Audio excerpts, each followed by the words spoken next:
Docteur Mlin, vous avez donc, dans votre carrière, pris un certain nombre de combats, vous considérez comme un lanceur d'alerte, vous avez subi beaucoup de pression. Et on a vu, dans les 2 dernières années, des esprits qui s'échauffent, des gens qui se parlent mal, qui communiquent mal sur Twitter. Votre communication est toujours exemplaire. Comment faites-vous pour garder votre calme avec une détermination? La manière dont on dit les choses est parfois aussi importante que les choses elles-mêmes. Et ça m'intéresse que les lecteurs et les auditeurs comprennent.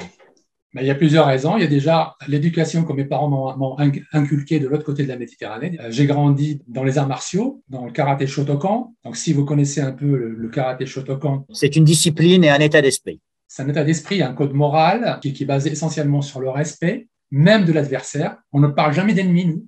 C'est adversaire, et qu'on a le droit de réagir lorsqu'on est agressé. Et même lorsqu'on est agressé, on doit réagir juste pour neutraliser l'agresseur. Si on peut éviter de le blesser, on évite, juste pour se protéger. Voilà, ça c'est l'état d'esprit des karatés. Et d'ailleurs, quand vous passez votre ceinture noire, ce qui est mon cas, l'exercice le plus difficile dans le karaté, c'est de ne pas porter les coups, tout en marquant des coups. Si vous faites mal à votre adversaire, vous êtes pénalisé. J'ai aussi grandi, j'ai côtoyé le milieu professionnel au niveau du football. J'ai porté quelques brassards de capitaine dans des plus grands clubs, notamment en France. Je joue encore au football au niveau régional, malgré mon âge. Donc, la pression, je connais. Durant toute ma carrière de football, j'en ai pris des coups sur les terrains. Je n'ai jamais riposté. Il y a un arbitre objectif sur le terrain. C'est à lui de sanctionner. Il joue son rôle. Dans les arts martiaux, vous savez bien, il y a 4 arbitres souvent qui sont objectifs. C'est public, personne ne peut tricher. Dans le football, si vous êtes un mauvais joueur ou si vous trichez, tout le monde vous voit. Si l'arbitre ne fait pas son travail, vous voyez bien comment ça peut dégénérer sur un terrain de football.